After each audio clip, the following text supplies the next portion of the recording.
Hey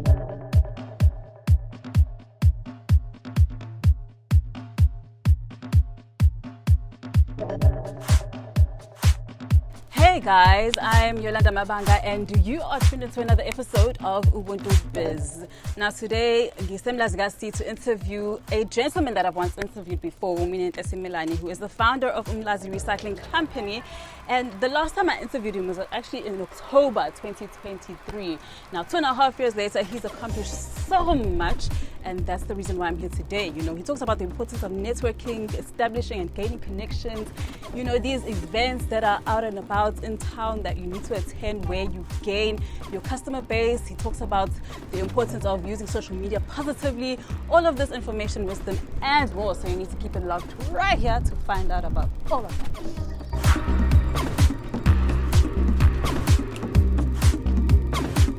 Minete, thank you so much for taking the time to talk to me today. Having this interview with you 2.5 years later, you know, because the first time I actually interviewed you was in October 2023. Yeah. Yo, that was a long time ago. And actually a lot has happened ever since that time. I do have the interview. The link will be attached to my caption below. You need to actually take a look at it and see how it all started in Umlazi Recycling Company, because within these 2.5 years, he has accomplished so much that I had to come back and talk about all of that. So thank you so much. I know you're busy. You're a very busy human being. So the fact that you were able to take the time for me, I appreciate it dearly. I will gladly say that a number of rooms have actually opened for you simply because you pick up plastic waste and you use it to create mats. And now you create jackets, you create shoes, you know, etc. Rooms that you never thought that you'd be in, you know. Yes. You have a lot of stories to tell me with that regard. So just give me a summary of that experience ever since it started until now. How has the feeling been? What have you been exposed to, etc., etc.? Okay, ngithi nje ngiqala nje la ukubonga kakhulu nje nawe sisolanda ekuthenini ufike uzoxoxa nami, ngoba ngaphandle kweni abantu abasiza ngokwama media mhlambe ngeke ngibone nalabo bantu engithi mhlambe bagcina sebengibonile. So kuyenzeka ukuthi mhlambe nako iyona nje mhlambe emva kwayo le interview mhlambe khona abanye abantu ekusinye space engizoqhamukela kusona ebengikwazi ukuthi bangibone lapho bantu. So nje ngiqala ukubonga nje lapho nawe ukuthatha isikhathi sakho. Ziningi izinto ubungazenza but wakhetha ukuthi sihlanganise le interview. No, njengoba usho kuningi sengibhekene nakho, kuningi sengibhekene nakho, okuhle nokubi, angazi singaqala ngokunjani. Angazi singaqala ngokunjani, but nje maningi ama rooms esengithenga expose kona engangayitsheli ngolunye usuku ukuthi ngiyoke ngifinyelele kona. Ngaqala nje mhlawumbe nale ngikade ngisekoli la competition yaka MTN. Oh, the competition where you were a finalist. Yes. They were looking for young entrepreneurs, ne? Yeah. How many? You were in the top? So it's about 25. On national scale. Yeah, and you were selected. Yeah, kwama province nje. So babefuna ukuthi iwina ke izoba yodwa iwin okwabo umunye umfethu waseVols for us wahamba no 75k. Listen, that's crazy. But everyone walked away with something. Yeah, it was 25 grand. Listen, everyone walked away with 25,000. Yeah, 25,000. Ridiculous. Yeah. But how was that experience for you? I know that it was your first time flying. Jay, tell me about that journey. Hey, sisami yonke into ngiqala lapha, yonke into ngiqala. Even that 25,000 ngakaze nje ngibe naleyo mali empilweni yami. Wow. Ngakaze ngilale hotela, ngakaze sasisesensini, ngakaze ngibele ibhanoyi. Nanokupitcha emachurchini amangakayana nangalesa stage lesiyana kakhona novalo nje. So ingakho ngithi yonke into kwakungathini mhlawumbe kwakuyisenye sesiqalo sami lesiyana, because yonke into ngiqala ukusho nje naneqiniso nangendlela mhlawumbe ngabona ukuthi imali yokuqala kwama funding zami kuyiyona le engayisebenzisa ngayo. Angikwazanga mhlawumbe ukuthi ngibe mhlawumbe nezinto eziningi igcine seyiphatheka yize noma yangisiza kakhulu but ngoba ngisho ukuthi mawusaqala vela amaphuthu uzowenza ngiyacabanga ukuthi nami la elinye lamaphuthu engayenza emva kokuthola la, because ngangiqala kuba nemali engakayi ebank. Ngangiqala nje ngifuna ukuqaba amanga. You don't want to go into detail as to what happened. Yeah. What did that competition entail? How did you enter it? How did they choose the people? Tell me more about that so that we can encourage other entrepreneurs who have businesses to do the same future competitions. Kwakulula kakhulu laphana into ababeyifuna nje in fact ngangingazi lutho ngale competition wena ngibhaka ngale competition ngokuthi nginokuthi elinye lamaphutha futhi abengikwenza ama big brands bengafollowishi kakhulu. So wathi mangisendela la competition bafuna ukuthi senze bayifuna bafollowishe then usho umsebenzi wakho owenzayo ushaye video mase yabatheka uyasho ukuthi lo wenzani ke. So nami ke ngaba umuntu obasendelayo izinto zami of which they were more impressed. Emva kwesikhathi ke kuhamba isikhathi belokhe because sasibaningi I think mhlambe South Africa yonke sasi more than 1000 or 2000 kodwa bathatha about 25 26 bathatha 25 bathatha 25. Okay, so that was one of the organizations that you've been a part of, the MTN Youth Pulse Hub, but you've also been a part of the Green Youth Indaba, where you were invited as a guest speaker, yes. And then on top of that, they actually gave you monetary contribution towards your business. So tell me more about that. I saw the lights, I saw the stage, the ICC, it was very glamorous. So how was that? Okuhle kakhulu ngibonga nje nanokuthi ngiaccept la invite because yayishintsha kakhulu nempilo yami la invite lana because I was just invited as a guest speaker, only to find out ukuthi if sengise stage because sasise stage sasiba 4 so we had to exchange ama mic chaza ukuthi umsebenzi wenza muphi yipi impact oyenzayo nje emhlabeni. So ngase nginabantu vele sebephumelele lapha yabo of which nama background ethu ayingafani because I think yona futhi yenza into eyenza ukuthi kwagcina sekuyingela indlela because abantu abaningi lapha nje khona nomunye mfethu wasegoli mangaphosisi wenza wenza i-food waste recycling sort of kanjalo angisayayi into kanjalo nje because wathi because ngasi ngisemva kwakhe wachaza nje isitori sakhe i-background yakhe wayephuma kwama-suburb. Mina ngichaza i-background yami ngiphuma umuntu esemakhaya and futhi osamncane kwakuyimina omncane kunabo bonke abantu abaserumini. Oh wow. So ngachaza nje ijeni yami bachaza kakhulu because into engabahighlightela yona because babuza ukuthi ngaqala kanjani ngabachazela ukuthi no ngaqala nje ngihlele ekhaya nje ngingasebenzi kwakuthi iyona yiphi into engizoyenza kushintshe umhlaba nawo ukuthi vele isimo sami asikho kahle yebo yiphi mina into engayenza ngale ukuthi ngilokho ngixekana namathuba ukuthi uhulumeni esicindezela ama politicians nani enza njengoba kunje njengamanje. So I had to come up with an idea of saving environment but ekugcineni kusaveke nami yebo ngikwazi ukuthi ngiqhubekele ngiphambili. Ngagcina ngibahighlightela nanokuthi cause sekunabantu manje abakwazi ukuthi balele ngedlile ngenxa yami ukuthi khona abantu abakwazi ukuthi bangilekelele njengabo nje especially omata makuzofunakala mhlambe omata abawu-date mhlambe ngithi mhlambe i-invest i-2 weeks time ngeke ngibazi ukuthi ngibeze bonke lawo mata. So ngizokwazi ukuthi ngicele nomama emakhaya bakwazi ukuthi bangisize bangilekelele. So nje bachazele nje ngiba-highlightele kwagcina nje komnandi erumini bathuka sasimasiqeda laphayana. There was a guy who was named Umalibonge, yes, Umalibonge Club.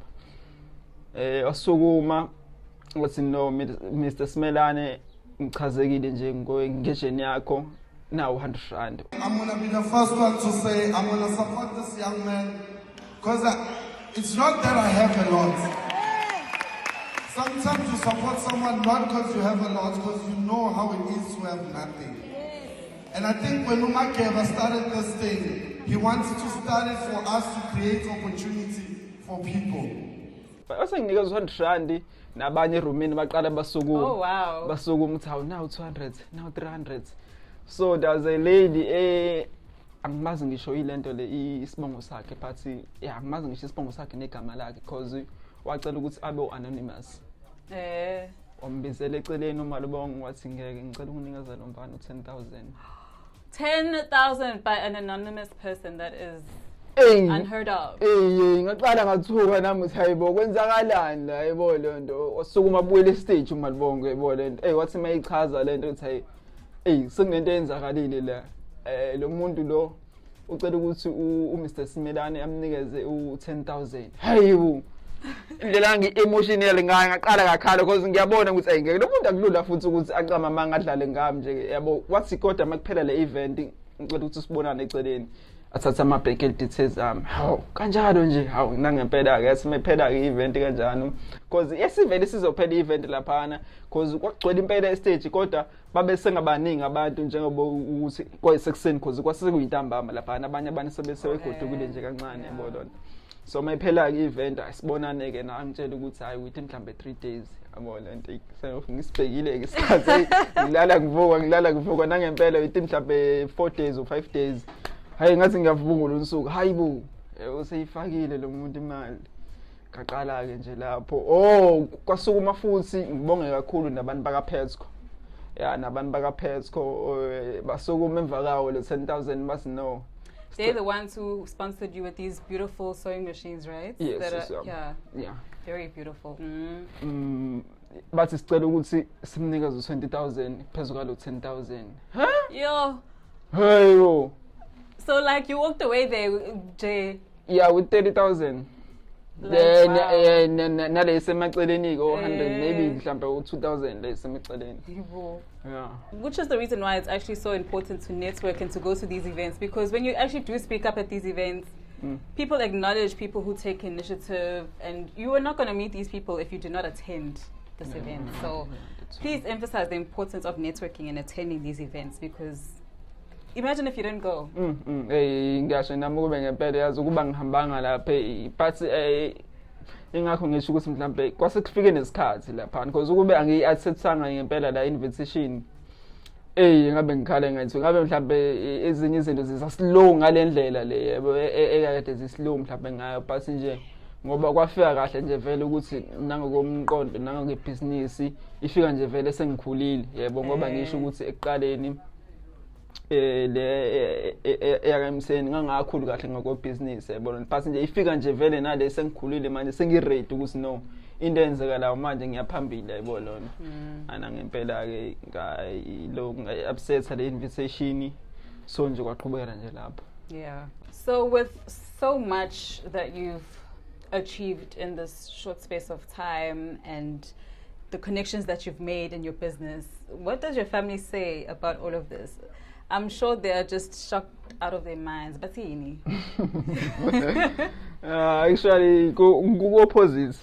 It's go opposite, because I believe ukuthi khona omunye umuntu mhlambe obengathi mhlambe ehleli la ethi no mhlambe bengamele mhlambe ngikuveze lokho but kunabanye abantu sesithola ukuthi bacindezelekile ngokwezimo ababhekana nazo emakhaya yebo lonto bagcina sebethi hey angivele ngikwehlalela emigaqweni abangikhohlwa ngoba vele nalasekhaya abangisupporti nani angivele nje ngigive up kwalento engiyenzayo yebo lonto of which kufana nale ya 10,000 ekade ngisho yabo baningi la ekhaya abantu abebengakwazi ukuthi mhlambe bangisize ngale ya funding, source of funding yabo lonto because even ngitshela nje iqiniso la muntu owangisiza ngale amali if mhlambe ngimqhathanisa mhlambe namanye ama family members ala ekhaya ngithi lo 10,000 anginikeze yena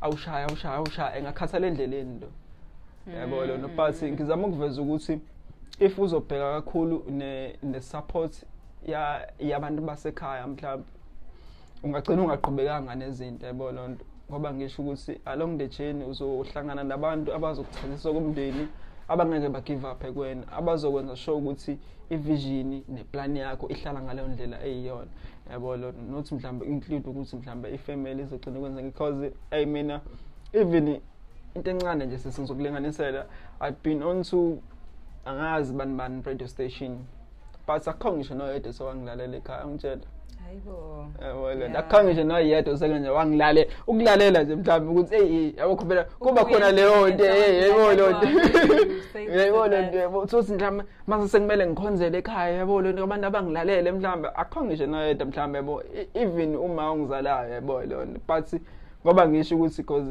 ekugcineni uma nake mhlawumbe yabo mangase nje mhlawumbe nje kancane yabo umuntu mhlawumbe esikhathini esiningi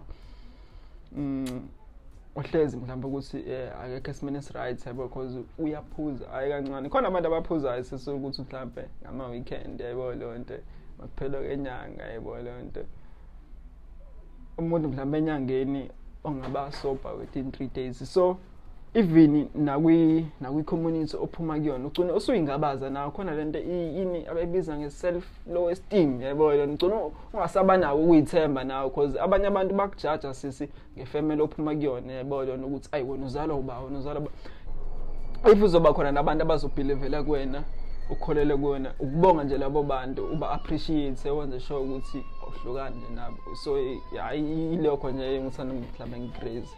Yeah, that's very profound.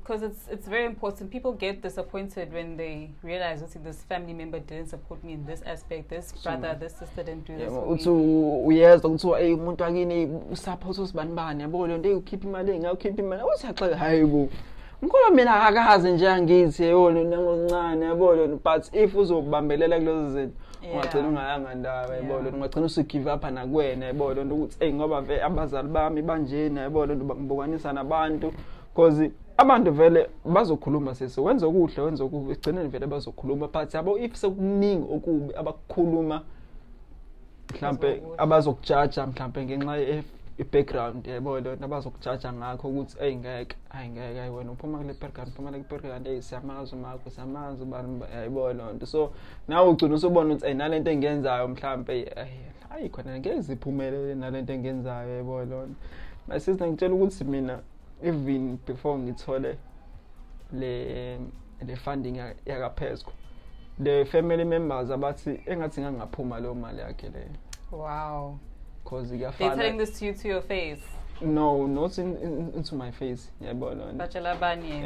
Babuye bangitshela yabo lo ngize yabo lo nto ukuthi engathi ngangaphuma nale mali because kuyafana ukuthi fridge ngeke azalithenga sifele nayi fridge like angeke azithenga ifridge yebo lo so nje ku deep but if ngiyagcina ngibambelela kulezo zinto lezo ngiyagcina ngihanga ndawo ngakho ngithi uNkulunkulu mezoba neplan uzokunikeza abanye abantu abazokusupporta kwi vision yakho uqhubeke uye phambili yebo lo nto so ngoba ngisho ukuthi namanje uNkulunkulu emuhleke wagcina eyenzile iqhinga yebo lo nto. Thank you so much for sharing this. I hope that someone somewhere actually listens to this information and wisdom and takes it into account. Amazing. One day you need to write a book. Showcase. Why are you laughing? I'm so serious. Showcase. So I know that you've evolved now. You don't just do plastic mats now. You make eco jackets now. You make eco shoes. How did this idea come about and the process that comes along with making such products? Ukufika kala ama products ish. Engakho ngithi ukubonga futhi nalo mvezi senzomention manje. Actually uyena lo shooter nje. Oh. Yebo lo ndo yena uPexwa ngani uNtando.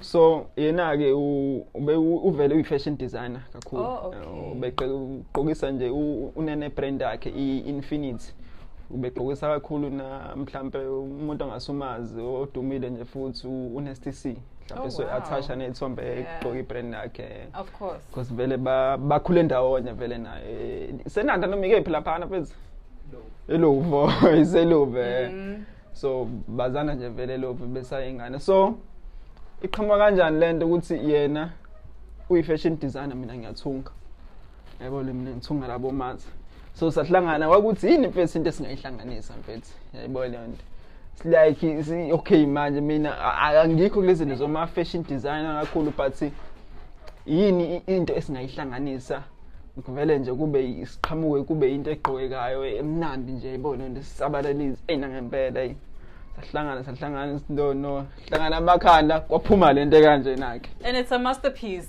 So beautiful, so neat, aibo. Yabona. Kuma nangempela ngavela ngayifaka kuma social media abantu bavele bayithanda ke futhi bayithanda ngalendlela ne.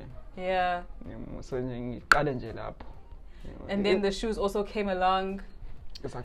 We hope there's a bucket hat soon. Yeah. Yeah. Maybe a jean as well with the trim in the middle of plastic waist. Yes, because besacabanga ukuthi vele nje ya kube vele i-outfit kube nje into ephelele. Yabona.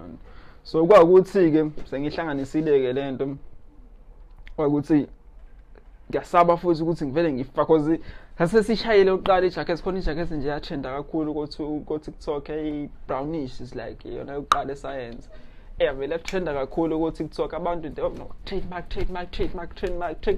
because nami ngangisaba ukuthi ngangisaba even ukuyipost indlela eyinhle ngangibuka ukuthi abantu abazoyisaba bazoyithatha lento le kodwa kwakhona lo ukuthi ayino isikhathi esifikile if into idalele wena ngeke bayenza abanye abantu and isikhathi sokuthi mhlawumbe unanokuthi ubonakale ngayo ezweni lo ngathini if uNkulunkulu sokama plan akhe lawa akekho ngakuphazamisa yabona wena niqhubeka nento ofuna ukuyenza sivele siyipost ngempela abantu bayithanda so into eyenzakala ngazamana ngixhumana nalabantu boma trademark nani vele nje kwasimple kamnandi yabona waphela nje lento ukuthi uvale eceleni yabona kusetshenzwe kamnandi.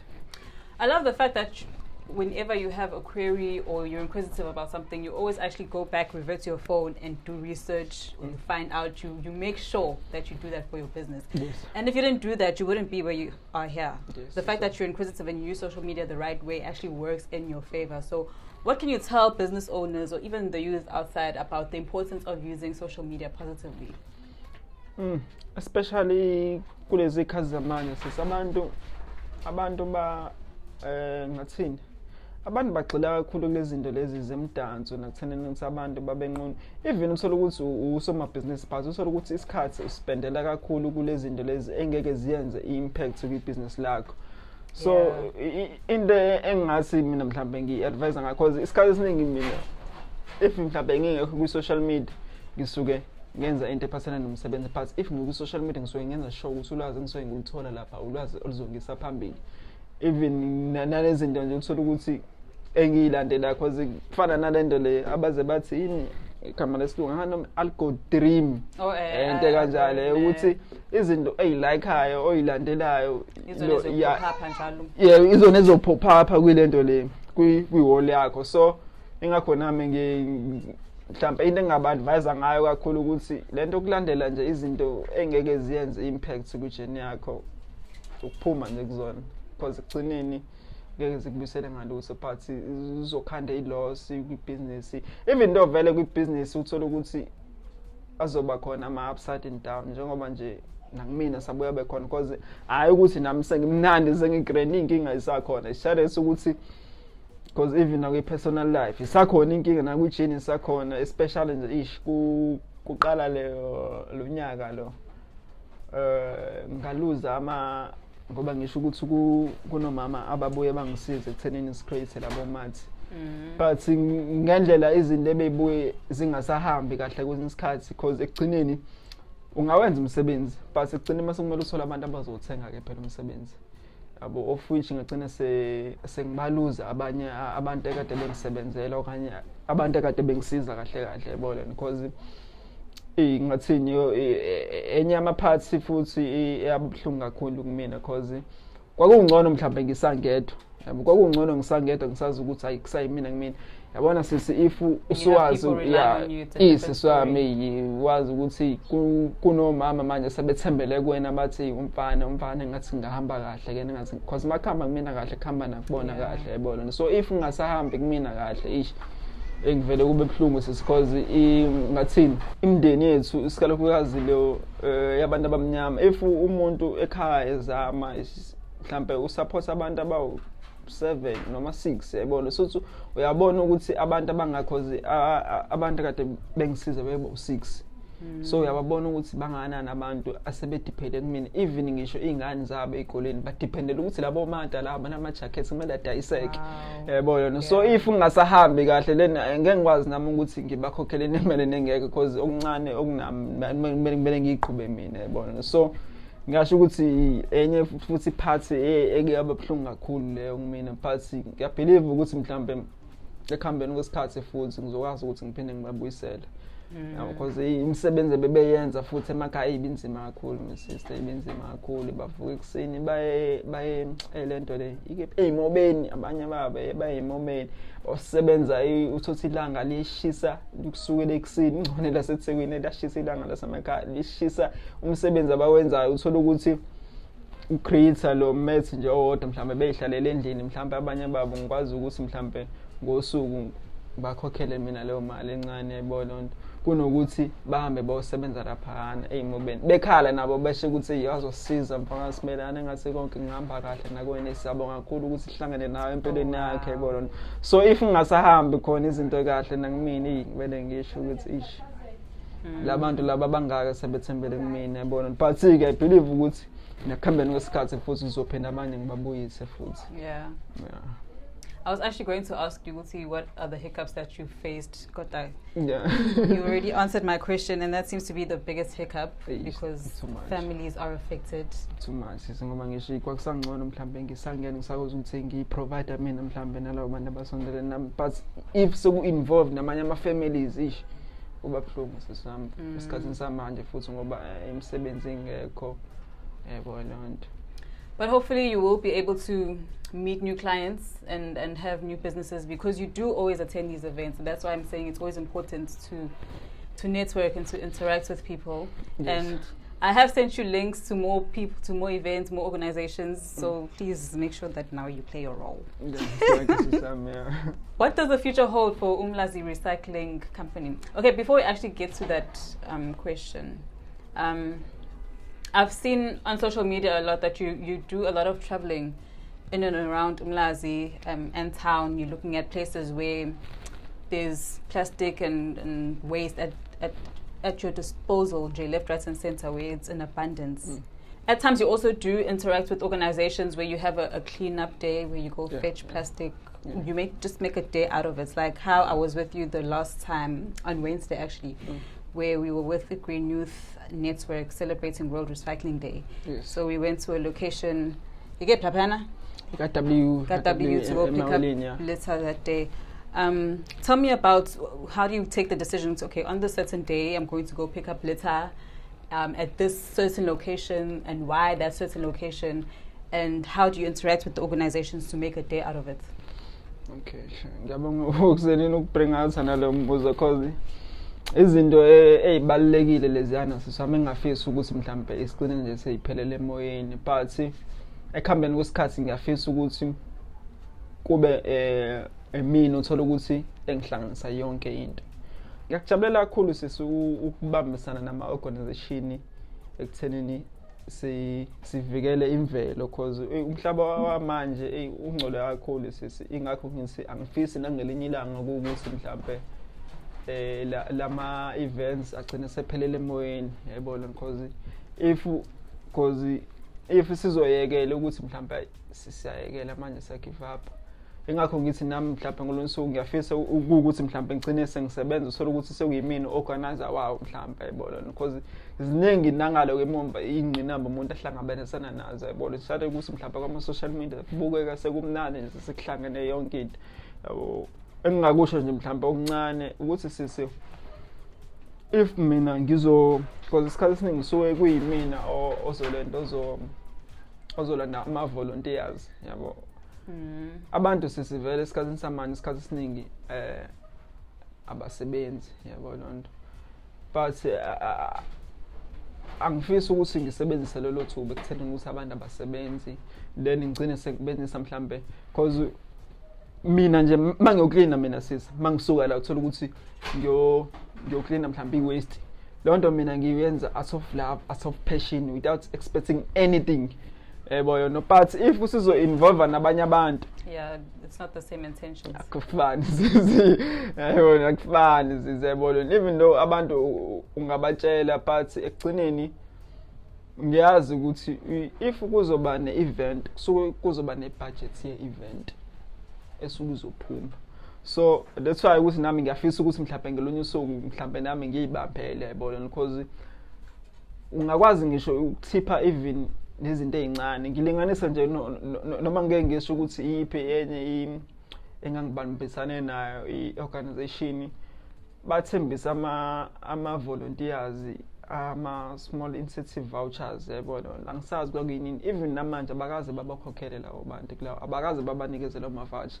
abantu babuza mina yabo ezif mhlambe mina mhlambe ngathini mhlambe esengibambe lo mavoucher ukuthi aphume yabona noma nani yabona because ukube mhlambe ngiyazi ukuthi i-event ikona so yimina yonke into yayibona ukona ze yimina then ngiyazi ukuthi no imina engiresponsible for labantu ekuthini ukuthi basifole even though igama lezoqhamuka is like volunteers but ekugcineni ngoba ngisho sisi isuke ikuphumile i-budget ayincane ukuthi mhlambe iphumele mina mphathi womuntu organize le event thola ukuthi mina ngizohola mhlambe lo mhlambe 5000 ngalinganisa yayibona if ngizokhola mhlambe lo 5000 mhlambe ngokuthi mhlambe ibanjwe mhlambe ngami yebo then kumele ngibahlephele phela okuncane nalabo yebo abakade beyiphathi ye-organization abakade beyiphathi ye-clean up because so sikusikhathi ngeshisa kunemvula kusathi abantu badela isikhathi sabo bahambe beyilapho boqoqana nododo indawo esihamba sizindawo esuke ezingcolile yebo lona esuke ingcolile nani but abantu badele konke lokho yebo lona osabanikeza lokuncane that's why ngakho ukuthi mhlambe mawukuthi nje sokuyimina ngiyazi ukuthi no sengiyimeleke nje sengazi but I hope ukuthi one day nami ngizogcina sengikwazile ukuthi ngiyimele yebo lona ngikwazi nje ukuthi because ibaluleke kakhulu futhi le nto sisibaluleke kakhulu angeke sikubalekele because umhlaba kade ngisesha nje ukuthi kahle I think 2 years back it was only 13% of which okwazi ukuthi su recycle emhlabeni but njengamanje siku 11%. Oh wow. Yabo okusho ukuthi yize nama lezinto lezi nama campaign ebanjwa nani but sigcineni still iwaste isayinkinga yabo office abaningi imfula eminingi iyalimala yabo lento environment esiphila kuyona abantu izifo abayitholayo ngewaste iyodwa nje iningi kakhulu so ama campaign ukuthi abe aware ezikoleni ngiyadinga ukuthi mhlawumbe ngihambele nakhona sihambele nakhona ize noma bayikhona amanye ama organization ahambelayo but egcineni uthola ukuthi nazo ingane esekufikile kuzona sisi athola ukuthi aziyithathi serious lento ziyakhuluma ingane ukuthi ziyakhuluma yabachazela ngokubaleka kwemvelo because ezinye zazo zigcine usola ukuthi mhlambe kuba negap yesonto uthola ukuthi abafuni kulelo sonto kukade kunetha lapho mhlambe makade kunethile kuba khona lento esibiza ngezikhukhula then kuba khona izikhukhula kuvaleleka yonke imigwaqo kuvalekele nani uthi ama-class abo agcine sedima ajeke yebo bona bajabulela ukuthi ayisehlele ekhaya safunde yebo kanti khona la balimela khona yebo lona ukube bebekwazi ukuthi mhlambe uplastic ekade bewusebenzisa bawufaka endaweni efanele because even though singamgxeka na uhulumeni but uyazama ukuthi afane ngalezo zinto lezo ukuthi like esikoleni nemqomo kuba khona imqomo ethize but uthola ukuthi mawuqeda kudla lo plastic lo uvele uyalahla phansi ilabe ehamba khona koThekwini mhlambe nani usemawindini uyadla uqeda uyalahla yibona yonke leyo waste masisihlangene ibe inkinga kuyena indirect or direct impact yabona but ekugcineni showcase khona lezo mlimaza khona kwenza isikhathi uyobona ngelonye usuku mhlambe uthisha wakho umfundisayo usethi ufika ngo9 o'clock kade evalelekile igcwele idrain akhambe igcwele oplastic igcwele yonke lento le yebolo then ujabulele ukubhathi akafika umisa but khona la ulimala khona uzose kuphela konyaka njalo mase selimala mhlambe nama results ekade awalindele agcine ngasafani nalento ekade seyilindele akhohle ukuthi naye ube umthelela walento le ekade yenzakala yebolo abanye balimalelwe izindlu bagcine imindeni eminingi igcine ilahlekelwe izindlu nemphefumulo imbali igcine ihamba yibona ngazo lezi zinto so nathi even though singakaze saba ababulali nje kanje but indirect khona la idlala khona indima ukuthi makufe abantu abaningi nathi sayidlala indima ngokunganaki. Yeah, we must close the conversation now. You've already just ended on a pinnacle. Yeah. Sure. You've already done so much with Umlazi Recycling Company. And it's only been 2.5 years. your friend did say that he's going to call me in 2 years' time. So you see the scale, you see the magnitude of what's been done in these 2.5 years. Now I'm expecting his day ganjena. So okay, as I was saying, you've done so much in 2.5 years.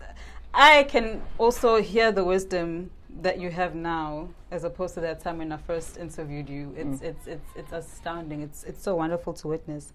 And I know very this is not where Mlazi Recycling Company is gonna end. There's going to be so much more going forward into the future. Just let me know, what does the future of the recycling company entail? Please just also tell me about the training that you have in the future that's in the pipeline.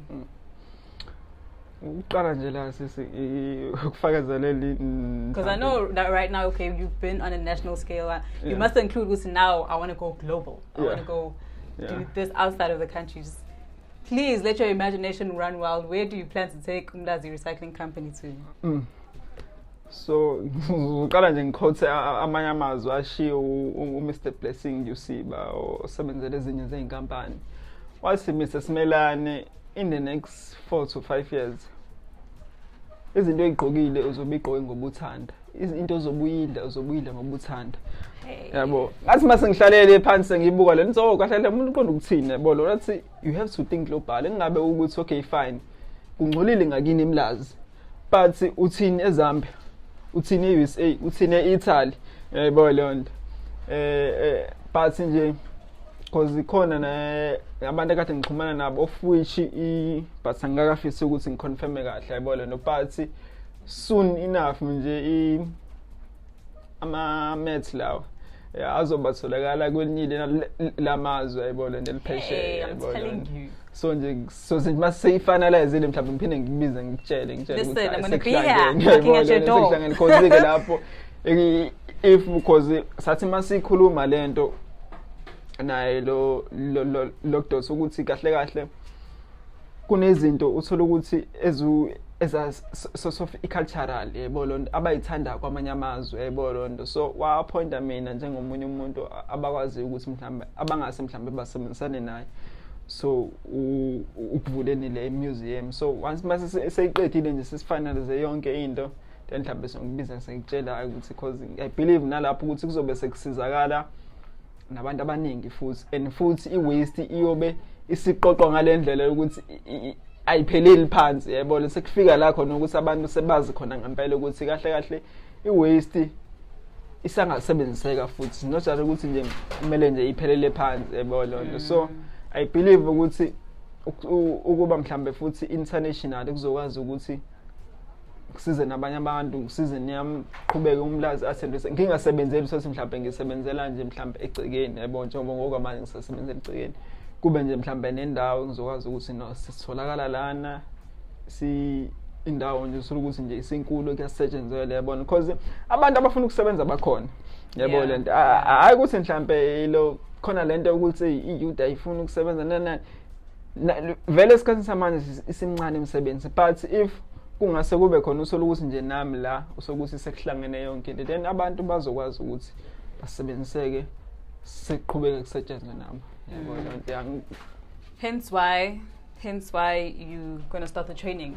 Yes. I training lo kahle iqalelo emva kwayo lento yabantu bakaphesa ukuthi bengisize ngale mali ngikwazi ukuthi ngithenge imshini. So ngicabanga futhi ukuthi okay fine baningi abantu abafisa ukuthi bakwazi mhlawumbe ukuthi bafisa ukufundela ama skills babe nabo. So ngathi lo probably April abantu bazobe sebekwazi ukuthi sengibaqalisa ukuthi bakwazi ukuthi bafundele ukuthunga ngemali encane ngisonto nje kuzoba u500 yabona. Sonto nje kuzoba u500 mawufuna ukuqhubeka kanjalo yabona. But ke ngoba futhi sebekhona futhi asebeqalile ba-register chale ukuthi angakafuni ukuthi siqale nje nabo ilento eyidificate singakalungi because futhi ukwazi ukuthi nomuntu mezokwazi ukuthi asuke la ahambe mhlambe eqalele i-clothing brand yakhe mhlambe mefuna uqala i-brand yakhe okanye ahamba wefesa einkampanini ezidinga abantu abakwazi ukuthunga. Ziningi sisi-inkampani ezidinga abantu abakwazi ukuthunga.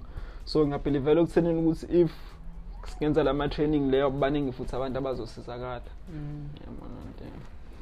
So we're closing this conversation, and thank you so much for taking the time to talk to me. So before we end it all, is there anything that you want to pass on to anyone who's watching on the other side of the screen? Any last words of wisdom that you want to share with them? Kulula kakhulu sekusimple ukuthi isikhathi abasebenzise ngendlela efanele. Isikhathi abasebenzise ngendlela efanele. Izwe lethu selilonke nje linenkinga kakhulu yabo, even sibadinga abantu abakwe entertainment but siyabadinga labantu abazocabanga ngokuya phambili, abazocabanga ngokujula yabo yonto, njengoba ngenzile ukuthi i-waste ingangaphelele ekutheni ukuthi ibe waste but usengenza something nayo yabo yonto. Baze bese mabesikwahela nabanye abantu emazweni nakuma social media ukuthi mhlawumbe sekucomment mhlawumbe nabanye ukuthi izwe lethu ilendo ko umfana nje omncane oseChina njengamanje engempela lento ivele ingishayisana ngovalo nami noma sengiyibuka ukuthi izinto abayihlanganisayo bakuleya age leya ha lapho mina ukuthi uyafika ukuthi lapho uthola ukuthi no 20 awazi lusa na ukuhlanganisa mhlawumbe iredo mhlawumbe into encane nje yabona but you have to think global ukuthi okay fine yini into engingayenza ezokwazi ukuthi isiphilise umhlaba mhlawumbe yabo lonto. Ingabe nje ukuthi mhlawumbe okay fine entertainment ngoba ngisho ukuthi mhlawumbe inaso space sayo but njengamanje ngathi sesidinga nje abantu abazosususa kwesayizwe yabo lento lothi mhlawumbe nge-entertainment but ngezinto eziyaphambili yabona eyidingwa i-society esiphila kuyona. Like I always say, we can't all be dancers. Yeah. DJs. Yeah. Minette, if someone wants to get a hold of you on the social media platforms, where can they find you? Bengithola ku Facebook nguMinette Simelane, ku TikTok umlazi Attend Recycling. Akuyizona awona ama platform engisebenzisa kakhulu leyo. No, Instagram ayingeke. Instagram kancane but ku Instagram umlazi Attend Recycling nakhona yes. Yeah, umlazi Attend Recycling. Thank you so much for taking this time to talk to me today. I wish you all the best for Umlazi Recycling Company. I know it's still going to blossom and become bigger and greater than what it already is. And when that does happen, trust and believe I'm going to come knocking at your door again. Yeah, Thank you so much, Minette. Thank you, sis.